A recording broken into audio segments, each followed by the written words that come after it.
At a time when tick-tocking was just the sound a clock made, therein lay the beautiful decade known simply as the 2010s. And during that decade, Le'Veon Bell reigned supreme as the iconic running back. Bell was a man who was more patient than a kid who waits until 9 a.m. on Christmas morning to open up his Christmas gifts. He was a halfback who waited until the proper hole opened up and then hit it with such ferocity that no linebacker could slow him down. But once the 2010s got ever closer to the 2020s, Bell decided to take his talents to the Big Apple, and his running statistics suffered as a result of his change in jerseys. Less than 2 years later, coupled with an anemic 3.3 yards per carry, the Jets couldn't even find a decent trade partner for the somewhat annoying tailback. He was so untradeable that the Jets allowed him to become an unrestricted free agent. Insert the middle of October, and Le'Veon Bell is a member of his third NFL team. The problem is that team isn't the Chicago Bears. The Bears were a finalist to get him, but he inevitably chose another one. But are the Bears wrong in not obtaining his services? Well, we can evaluate the good, bad, and ugly that Bell brings to the table. First, the good. Bell's running stats in Pittsburgh were very impressive. When healthy, Bell had 3 years of over 1,200 rushing yards. He was such a valuable asset out of the backfield that he posted 2 seasons of 105 or more targets. Quite frankly, Bell was an unstoppable force in the AFC from most of 2013 to 2017. But is Bell a great player or a product of playing under Ben Roethlisberger, Mike Tomlin, and that excellent Steelers offensive line? In my opinion, it's a little bit of both. Look, when you have a first ballot Hall of Famer in Big Ben throwing the ball your way, it's usually going to be on target. And even when Big Ben was hurt, it's not exactly difficult to check the ball down to your tailback. Still, Bell is an excellent route runner, and there is something to be said for your offensive coordinator trusting his QB to throw it over 100 times your direction. 107 targets in 15 games equates to over 7 targets per game. And combined with the fact that Antonio Brown was on the roster, it just shows how much Tomlin wanted his star running back involved in the passing game.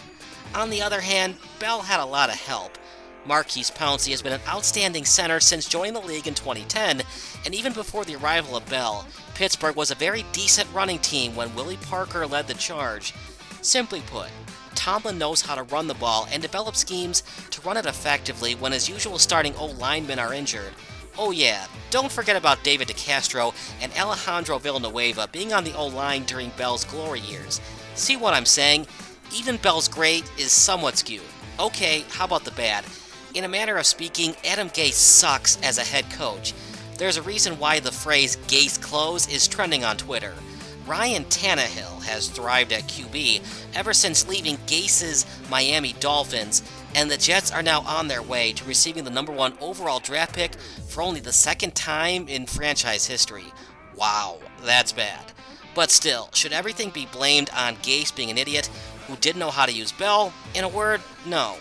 I'm always in the mindset that Hall of Fame talent trumps all, and I just don't know if Bell is that good. Come on, man. 3.3 yards per carry, and there were Steelers fans thinking this guy was a future Hall of Famer.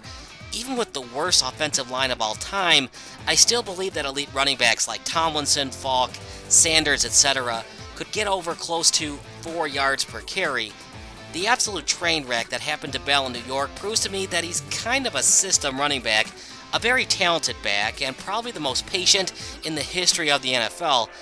But can he become the catalyst for a franchise like Marshall Faulk was in St. Louis? I just don't see it. If he was that good, Bell and Sam Darnold would at least be a fringe playoff team in East Rutherford, New Jersey. As it currently stands, Trevor Lawrence could become the next franchise signal caller of the Jets. And how about the ugly side of Bell? I hated how he quit on the Steelers back in 2018. I don't care if he deemed it a smart business decision. You don't quit on your team. You either play the games or retire. I was never ticked off that Barry Sanders retired when he did. If you don't want to play anymore, then don't, but don't just give up on your brothers. And the funny part is, the Steelers reportedly offered him a better contract extension than the one he signed with the Jets.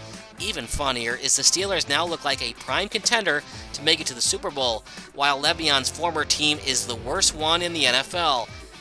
So with all that in mind, was it a smart decision for the Bears to not overspend on Bell this week? My opinion is yes. You brought in Lamar Miller for a reason, and David Montgomery is only in his second season. Plus, I just don't think that Matt Nagy wants the constant irritation that Bell has become. Bell is certainly not the headache that Antonio Brown became, but I just don't like how he quit on the Steelers, and Bell wasn't exactly an Eagle Scout during his time with the Jets. Bringing him into a locker room that already has a distraction of Allen Robinson wanting a contract extension just seems disastrous for me. And also, Matt Nagy doesn't exactly like to pound the rock. Would Le'Veon be interested in 5 to 8 receptions per game in order to get his touches? I don't know. Bell wants to be the centerpiece of the offense, and when you look at his awful Jets numbers, I don't know if he's a bell cow running back anymore. To me, Bell is a 1A running back, not a top 5 tailback anymore. I would have liked to see him as a Bear, but I don't mind the team giving Miller a legitimate shot to split the carries with Montgomery. Well, what do you think? Should the Bears have done everything possible to get Bell? Make sure to comment below and subscribe to this channel.